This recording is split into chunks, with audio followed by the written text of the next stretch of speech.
Hey Power Appers, this is Brian Knight from Pragmatic Works. In this second video in our series on Power Pages, we're going to create the data structure, the Dataverse data structure that stores all of our data we'll be using throughout this series. So stay tuned.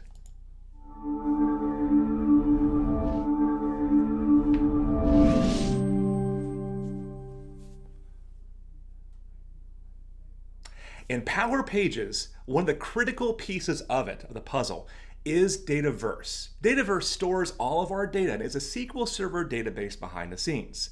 But the advantage is there's a lot of plumbing that's already in Dataverse for you automatically.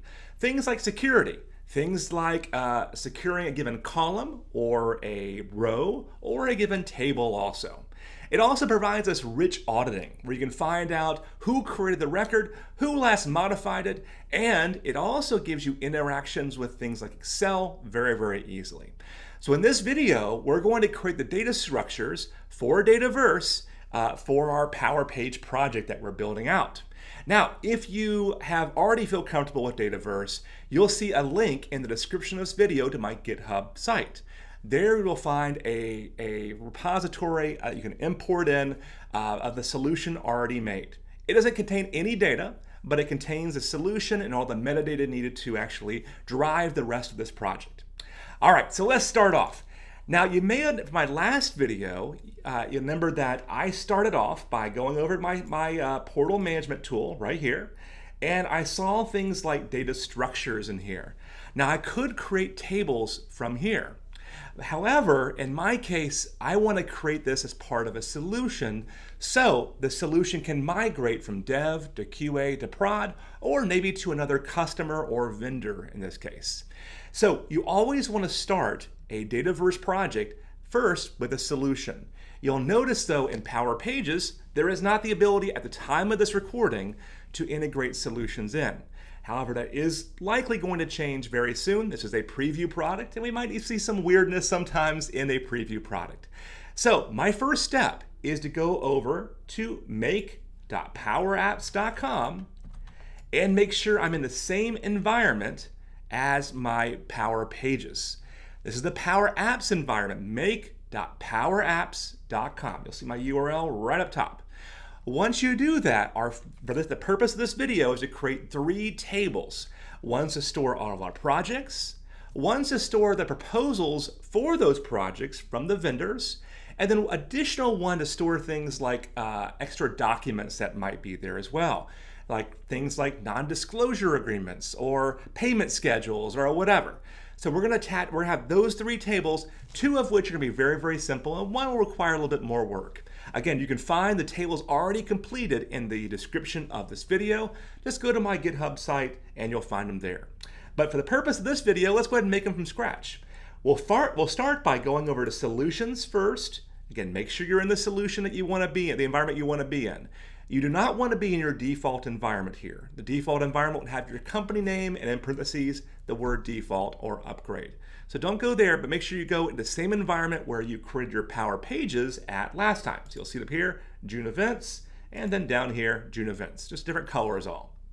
Once you're in solutions on the left side, go ahead and create your new solution.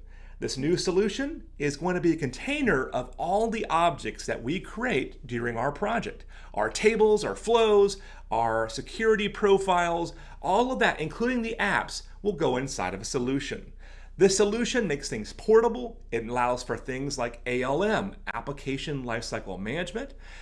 And it also allows you to do other things like turning on some additional features that are only available if you're in a solution. So I'll hit New Solution. I'll call this solution Project Management. All right. For vendor, I'll call it whatever you want. It doesn't really matter. Next, a publisher. Well, what is a publisher? You'll notice there are 2 default publishers here, but we should not use those. There's a Microsoft System Publishers. Instead, we're going to create our own publisher. And what a publisher is it will put a prefix on every object that you create. So if you create a project table, it might be, and the publisher's name is Pragmatic Works, you might have PW_project. It also tells you who is the point of contact here for this given object. So again, I'm going to hit the New Publisher button. I'm going to ignore the point of contact here. But I'm going to go to properties and create one called either my company name or my department name. You should not create a publisher that's just based on your name. Make sure it's a little higher level than that. So I'll call this Pragmatic Works in my case, my company name, and I'll have it without spaces underneath it. So again, I change this and I change this. Lastly, you want to put a prefix that every object will have on it. So I'll make my prefix PW, and you'll notice below that now every object I create will have PW_object. This will help you can compartmentalize the tables, but also help if you have a collision in your table names also. Mine will have PW, yours might have something else. Again, it will not impact this example if you choose different names. So use whatever name is appropriate for your company or your department. But this should be a higher level. It should not be like Brian here. It should be Pragmatic Works or Pragmatic Works IT or whatever you might have. Once I've done that, I'll hit the Save button, wait about 5 or 6 seconds, and then you should see it in the publisher list here now. There's my Pragmatic Works right there. I'll select it, and then I'll hit Create. Congratulations, you now created your solution. Now we're going to create some stuff in the solution. To do this, we're going to create 3 total tables. Let me show you on the screen here what those tables will look like. I'll put it down here in the bottom right instead, and I'll get rid of me so you can see the full tables. All right, you may want to get a screenshot of that bottom right area because we're about to go through and create the tables that you see here. These tables will have things like a project table to store our projects, the proposal table that all the vendors are going to use to add bids for those projects, and then lastly you'll see the table 3, which will be for our documents for these vendors. Okay, so I'll keep that open for the first few minutes while we're creating our solution here, but you likely are going to want to get a screenshot of that. I'll create them manually here so you'll be able to see each step along the way. Our first step is to go to your solution that you just created. Once you click on that solution, hit the New button up top, and we'll hit Table. Notice there's nothing inside my solution now. So I'll hit Table. I'll call my first table, how about we call it Project. This is a list of all the projects. Notice it pluralizes it.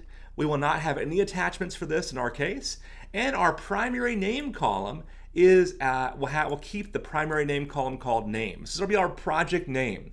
If you're a SharePoint person, this primary column is sort of analogous to the title column. How are you going to represent a record for that you can communicate with other people about? So in my case, the project names are grandiose enough to where I can just name it. Here, this is the new HQ project, our new West Library building, or whatever. So this column is how you'll communicate with others. So all I changed was type in the word project and hit Save. This will create our first table a few minutes later, and we can actually open up things like Management Studio or Power BI and connect this table and see all of our data there. So give it a few seconds to create. Nothing else to do there, just so that we're at one column. We have our first table now created, and I can actually edit the data in this column, this table right here. It's one way of actually editing that data. Let's create a new column, or new table, excuse me. So notice I can't create new tables here. I'm gonna have to go over to my all option here, then I'll have new and table again. Our second table will be called proposal. Now this is again for the vendors to add their data. Make sure you check the enable attachments right here. That will allow them to add their actual quote there as well. And then let's go to the primary name column, where I'll go through and call this column, as you can see in the documents there, proposal number. So when a vendor calls and says, hey, I'm calling about proposal ABC, we can see what ABC is here. I'll hit Save. Now it's not an auto number yet. We're gonna make it an auto number once it finishes up saving. All right, so hopefully you have that screenshot now taken of this. I'm gonna go ahead and remove that so you can see the whole thing here. And now that we've got that, let's go over to our proposal table.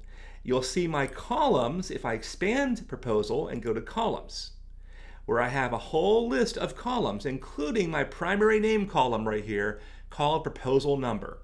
I'm going to select that and go ahead and make it an auto number. So I'll change my, my single line of text to an auto number, and then it's going to go ahead and make that a number, and I can put a prefix like P on it if I wanted, And then each proposal will have P1000, P1001, and so on and so on. So I can hit save again. Now make sure you did turn on table attachments. If you did not do that, you always have the ability to come back to that later by selecting your project table. And then you'll see up top, you have properties for that up top as well. So you can go ahead and edit your table, or there's a whole bunch of ways. They keep on changing this on me. You can edit your data in the table by hitting edit back there. But we can also go into the schema for that table by going to properties once you have the table selected. So I'm in my proposal table, so I'm right here. And you have your properties pane right there, where I can make all the same adjustments. You'll notice that once you turn on table attachments, you cannot turn it off. All right, so now we're going to create some columns. Let's go into our columns here on the left side, and we'll go through and create a number of columns. Our first column that we're going to create is the project that you're bidding on. There we go. We'll call that project. Then we'll go ahead and do a lookup. This lookup right here, and do it twice here, is going to be a lookup and to join this table to the table that you created a moment ago. So I'll point to that project table that we created just about 30 seconds ago. There we go. And then I'll hit save. I'm making, for the purpose of this video, all of these are going to be optional columns. So we could make them required, of course, when we go to final production. But the goal of this was to make it where their start is optional so we can test over and over again very rapidly. But later we can always make adjustments if you want. All right, so back over here again, let's create our next column. This next column, let me get my face out of the way there for you. There we go. All right. So our next column will be the vendor that's making the proposal. This is going to be a lookup column also, lookup twice, against the account table. The account table is a native table that exists that will show you all the data for companies. There's also a contact table which is going to hold all of our users and people within that company. So go ahead and hit save, and we now have created the contacts table. We have about 3 more columns in this. We also need an applicant table here. You can call it whatever you want. I'm going to call mine applicant. This too is going to be a lookup column again. But this time it's going to be a lookup column to the people table, which is really called contact. So contacts hold people and accounts hold companies. And we're referencing to both of those, and they have a lot of plumbing already built into those 2 tables. Things like the account number or the account name, or in the contact table, things like the person's gender, their you'll find their name, their phone number, their address, all that plumbing is already there. So that's our 3rd column. Our next one here is going to be the proposal cost. Okay. For this, I'll make this a currency field. Some of the plumbing that's here also handles multiple currencies. So in a moment here, we're going to see 2 currencies, a project cost column and a project cost base column. We're always going to use the project cost column and not the base column. The base column is a read-only data that stores the data in our currency for our region, where the project cost could be localized for your regional currency. All right, I'm going to hit new column. Next one again is going to be payment structure. All right.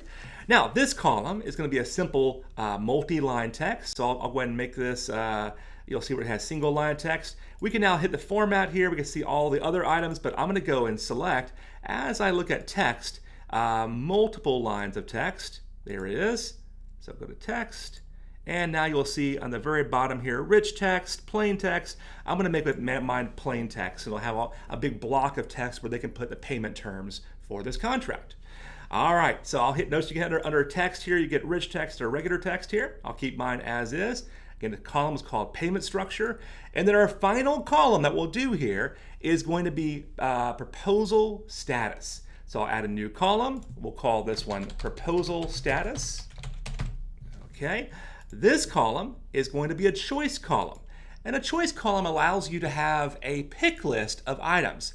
In our case, we can reuse those pick lists. So once you create it, you can use it over and over again, and you have the option to make it multiple selections. I'm not going to make a multi-select. I'm going to keep it where the project status is either approved, rejected, or in draft status. So I will go ahead and notice you can pick a list of items right here that you already have, but in my case, we'll have to create a new choice. So I'll hit new choice, and I will call this, let's see here, we have submitted. Oh, sorry, this is going to be called project status. Okay, and the first one is going to be submitted. You can color code these if you wish also. I'll hit new choice each time.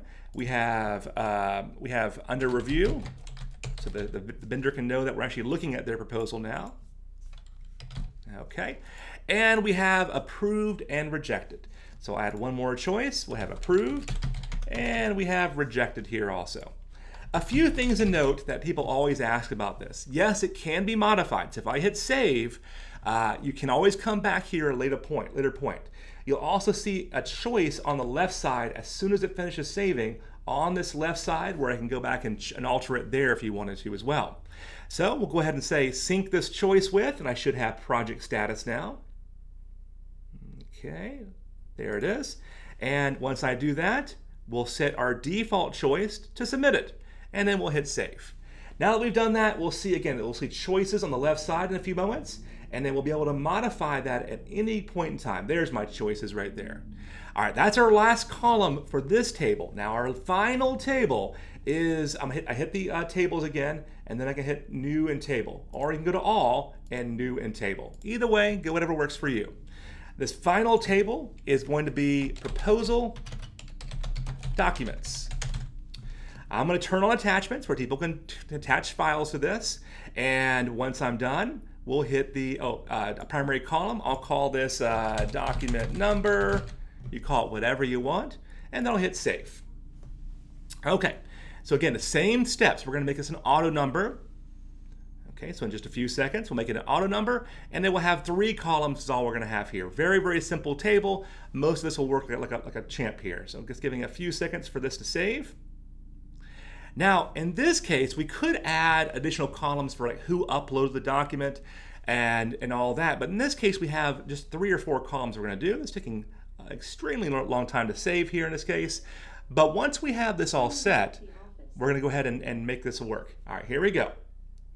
All right, so there's our table, proposal documents. If I go to columns, we'll then, as we scroll down, we're looking for document number, primary name column, where I'll make it an auto number also. There we go. Just make this a auto number. Boom. And then you can put a document, like a D for document if you want to put a prefix on it. Most certainly not required. There's some reasons why I do that typically, just for kind of taxonomy of your data. All right, now we have a few columns to create. Our first column is what proposal does this document relate to? So I'll call this proposal. You can guess what this one's going to be. It's going to be a document also, or a lookup as well. Lookup, and the table is going to be the proposal table. So scroll down to the P's and select your proposal table. Okay, there we go, and then hit save. The next column is going to be document type. So we'll give it a few seconds for that. Dataverse is being a little slow right now, looks like. So document type is also going to be a choice column, which will have things like what type of document are you uploading? Is this an NDA? Is it a schematic that you're trying to propose? A schedule of projects, for project management or whatever. So in just a few seconds here, once this finishes saving, we'll be able to go in and add that column, and let's go ahead and add that another column here. We'll call this one document type. Okay, this is going to be a lookup column, a choice column, choice column. It'll be a choice again. And this is going to be a document type choice, which we do not have yet, so I'm going to have to create a new choice here. So I'll call it document type. And I'll create some simple ones here. You can create your own. I'll do non-disclosure agreement. I'll have like schematics, and then I'll have one more here. How will we call this one? Project schedule. Then I'll hit save. I'll select that from the drop-down box, and then we're off to the races. So I'll synchronize that with the choice we just created that's called document type. There it is, document type. But notice there's 2 of them here. There's one from mine and one from Microsoft. So make sure you select the right one. You can see which one's the right one on the left. As you hover over it, it will show you the choices. All right, so I'll leave the default alone there, hit save. And our final column that we're going to create is if they select other, we're going to build in our portal where you can go ahead and select the other as well. So we'll hit new column. Okay, and we'll call this other document type. Now that column's only going to show that single line of text if they select other. So we'll build that into the portal also. We are all done. Now that we have that, we're ready to go ahead and build a quick application so we can go ahead and see the data that our customers are going to be doing. Typically, every portal, every Power Page portal that you create, you'll have an application to manage it from the back end and a front end application for your users to use there also. So it's really simple to create these applications, but first, before we do that, we want to create a few views for seeing the data. So I'm going to go ahead and go to my project table just to kind of give us a simple example of a view. I'll go to my project table, I'll then hit views, and then I'm going to select the active project view. We're going to use this two ways. We're going to use it for our application to see the projects that are bid on. Oh, I'm sorry, let's go to proposals, not projects, under views. So let's go to proposal and go to views. We'll then select active proposals. Now, once you do that, we're going to add the columns that you may want to see and that your customers might want to see on the front end. So I'll go ahead and first step I always do in a view is I'll select this little filter, go to custom, and I'm only seeing the stuff that I care about. You can also shrink these columns down, make them as big as you want. I want to go ahead and show the project that they're bidding on, the vendor, the proposal status, and maybe the applicant that actually filled it out. But you can put whatever columns that make sense to you, and we'll be piggybacking this and using this for our Power Page in our next video. Let's go ahead and save it and then publish it next. Okay, after you save and publish it, we're now ready to create our form to enter the data. So again, we'll just focus on this proposal table. You can do the other ones if you like as well. So I'll hit the back button as soon as the publish is done. Then I'll go to my tables again. Under my proposal table, I'll go to forms right above views. This is how your customers are going to enter the data. In our case, we're going to choose the main form. In my case, that's the last one here. But in your case, it might vary.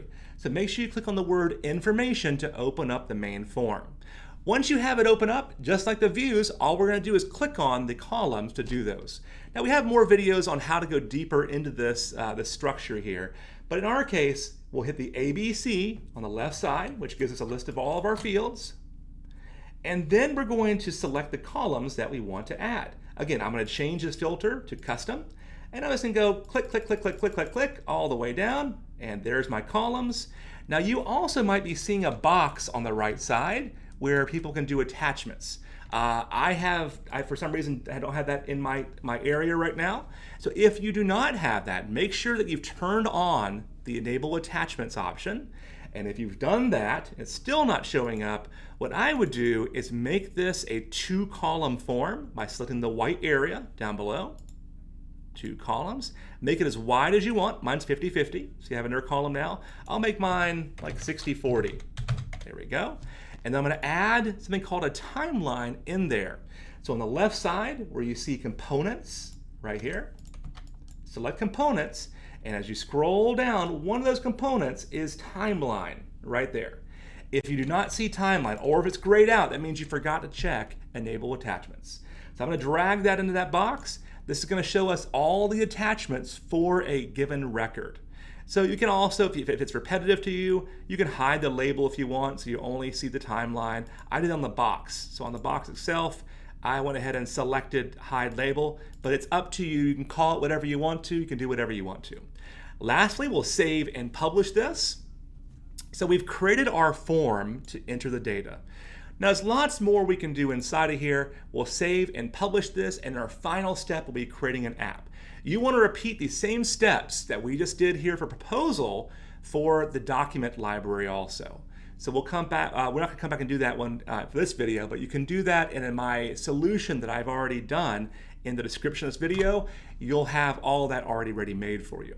So what I want to do next, I'm going to hit the back button to exit this form. And now we're going to create our model-driven app to manage these projects and these proposals coming in. So I'll do that under the apps section on the left after I hit the back button, and then I'll hit new app and model-driven app. Again, we've done a lot of videos on this aspect of it, but we'll go ahead and create one called project management, or project coordination, or whatever you want to call it, doesn't matter. And then hit create. Now this is especially easy now in a model-driven app. There's a few things we're going to do. We're going to use a number of tables. We'll have our project and our proposal table. We'll also have the proposal documents, but we're also going to add accounts and contacts in here as well. So I'll hit the add page, the big purple add page, or the upper left add page. Either way, we can always come back here and add more later. We'll do table-based view, hit next, and we'll start searching for tables. I know my account table I want my contact table, and I also want my PRO. I should be able to find down here my project, my proposal, and proposal documents. When I hit add, it's going to create all those tables. This is my preview of the app right here, where I can select things like accounts, and I can relabel it if you want on a title. I can call these vendors. You call it whatever you want. It does not impact the rest of the Power Pages demos in particular here. So now that we've done that, we can also change our group 1 to whatever we wish. But that's good enough for the time being. Save it, publish it, and then lastly, play it. Your model-driven app is now ready. And in our next video, we can start to use these tables for actually seeing some data. So I'm gonna hit publish and then play, and this will be our last little test here. For our final test, let's create some projects. So I'm waiting for this publish to finish up, and we'll hit the play button next. You'll also be able to find this on your phone, or you'll be able to find this at make.powerapps.com as the header. When you see apps, you'll be able to see this app there as well. It's taking quite a bit of time to publish it here, but as soon as it's done, hit the play button. There we go. And we'll be able to interact with the application now. So my first interaction is going to be to create a few projects, and I'll go through here. Notice under contacts now, remember our last video, I hit Azure AD. There we go. There's Brian Knight with my email address. That was from Azure AD. And we can select that under contacts and do things like resetting my password for the Power Apps portals and a number of other things up top. See, create invitation, change password, and all of that.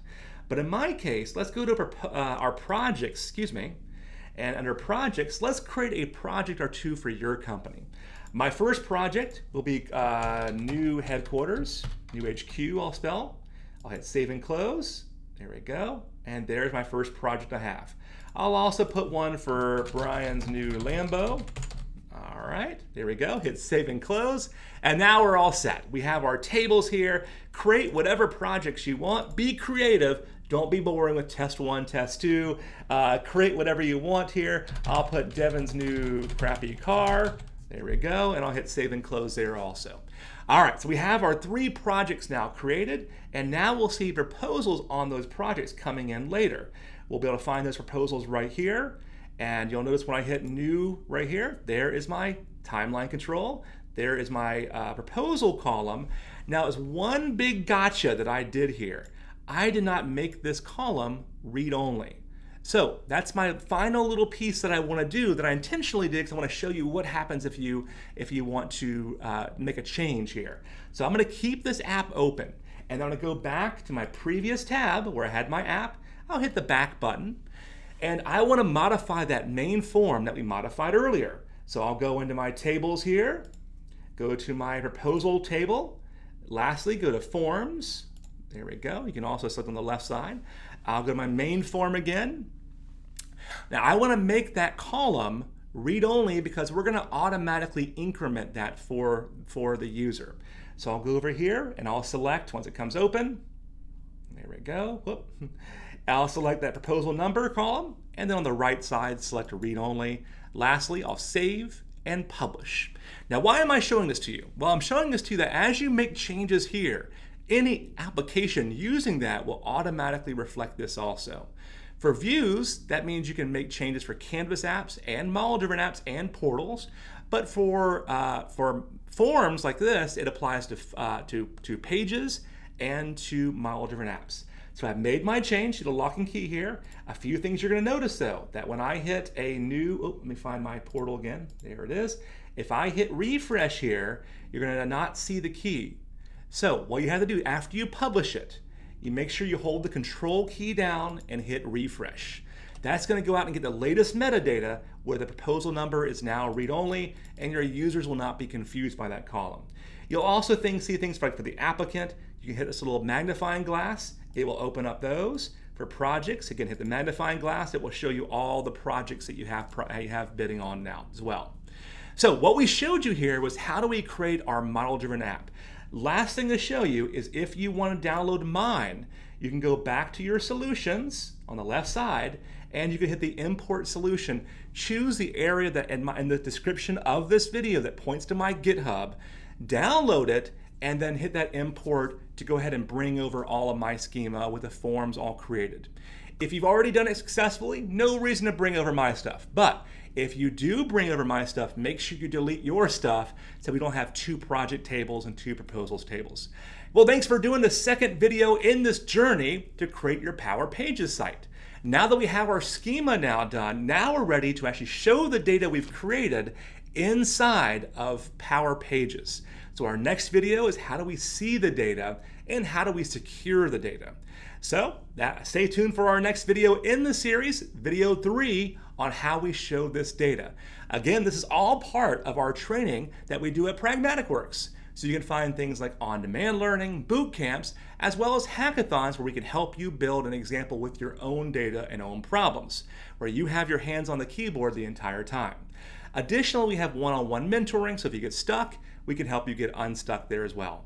Have a great day, and thanks for watching this video. Please just subscribe to tell us if you want more videos like this. Have a great day. Bye-bye.